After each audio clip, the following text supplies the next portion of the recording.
Ang tatalakayin po natin ngayon ay ang mga salik na isinasaalang-alang sa pagpaplano ng aralin. At ano nga ba ang pagpaplano ng aralin?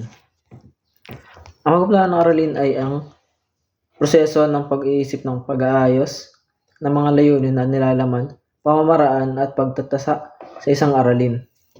Ito ay naisilbing gabay na magtuturo sa mga mag-aaral. Ito yung paghahanda sa pagturo.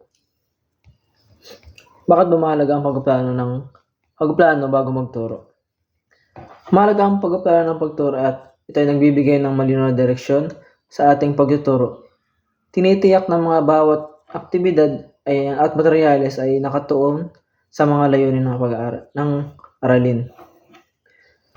Ang pagplano ay tumutulong sa mahusay na paggamit ng oras ng klase. Tinitiyak na matatalakay ang lahat ng mahalagang punto sa loob ng tinakdang panahon. Ang pagplano ay nagbibigay daan sa paglikha ng mga aktibidad na mas nakakaengganyo at mas makabuluhan sa mga mag-aaral. At ito naman ay pagplano na nagbibigay ng batayan at pag-usuri ng pag-unlad ng mga pag-aaral. Mga salik na dapat isinasaalang-alang na sa pagpaplano ng aralin. Ang mga panlahat na layunin at tiyak na layunin.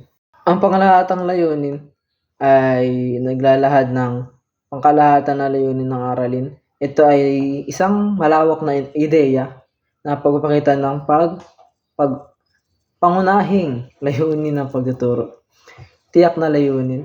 Ito ang kasanayan, kaalaman o saloobin na nais mong matutunan sa mga mag-aaral. Katangian ng mga mag-aaral. Isaalang-alang ang higit na naiibang estilo na pagtuturo ng mga mag-aaral. Alamin din natin ang interes at mga antas na kahusayan sa wika ng pag-aaral. Saka, ating kaalaman ng mga mag-aaral. Lahat ng bagong pagkatuto ay kinakailangan mag-ugat sa dating alam ng mga mag-aaral. Sa makatuwid, bago gamitin ng guro ang dating alam na ng mga mag-aaral para sa isang pagtuturo, kailangan tiyak na kung ano ang alam ng mag-aaral sa paksang talakayan. Mga gawain sa pagkatuto. Mag-isip ng mga gawain tiyak na kabibilihan ng mga mag-aaral. Maglaan ng mga gawaing hamon sa kanilang kakayahan at mga sitwasyon na mapaglalapatan ng mga kasanayan. Gamitang pangturo. Pagkatapos matiyak ang mga gawain, pag-iisipan naman ng guro na ang mga angkop na kagamitan para sa bawat gawain at kung paano ba ito lubusang gamitin para sa isang makabuluhang pagtuturo. Wikang kailangan sa pagsasagawa ng gawain.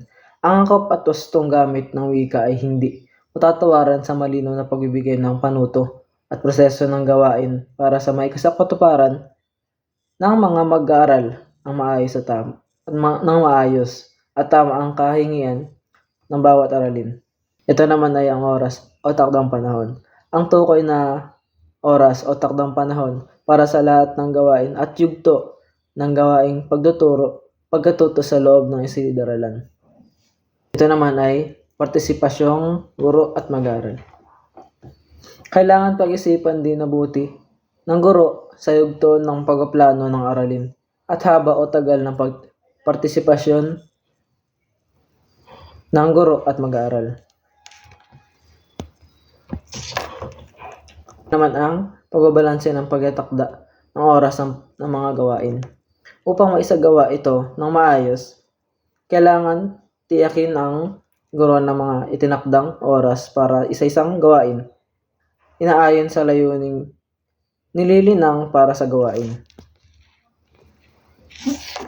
Ito naman ang pagsisimula at pagtapos ng isang aralin na nag-aayon sa kung ano mga itinuturo sa sariling pananaw ng guro at wika kung paano ito natutuhan at ang paraan kanyang pinagbabatayan.